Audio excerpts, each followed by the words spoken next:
உன்னை கல்யாணம் பண்ணிக்கணும்னு ஆசையா காத்துட்டு இருக்கானே அந்த கௌஷிக். இந்த கல்யாணம் நின்னுட்டா அவனோட நிலைமை. நிச்சயம் முடிஞ்சு மனவர வரைக்கும் வந்த கல்யாணம் நின்னா அவன்கிட்ட ஏதோ ஒரு குறை இருக்கு, அதனாலதான் இந்த கல்யாணத்தை நிறுத்திட்டாங்கன்னு நினைக்க மாட்டாங்களா? ஏய், படிச்சவ தானே நீ. எதையும் யோசிக்காம இவ்ளோ பெரிய முட்டாள்தனத்தை பண்ணிட்டு கண்ணை கசக்கிட்டு வந்து நிக்கிற.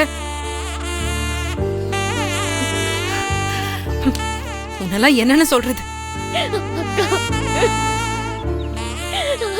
சின்ன சின்ன விஷயத்துக்கெல்லாம் பயப்படுறவ தேவி. ஒரு பொண்ணு எந்த விஷயத்துக்கு பயப்படணுமோ அதுக்கு பயப்படாம பெரிய விஷயத்த பண்ணிட்டு வந்து நின்னா அத சமாளிச்சேன்ல. ஒரு செகண்டுக்கு தொன்னு அவ்வளவு பேசுறவ பேச வேண்டிய டைம்ல பேசாம இப்படி மாட்ட வச்சு என்ன தலகுனிய வச்சுட்டல்ல. சொந்த பந்தத்துக்கெல்லாம் பத்திரிக்கை வச்சு நாளை மறுநாள் கல்யாணத்தை வச்சுக்கிட்டு இந்த நேரத்துல போய் நீ வேற யாரையோ லவ் பண்றேன்னு எப்படி சொல்ல முடியும்?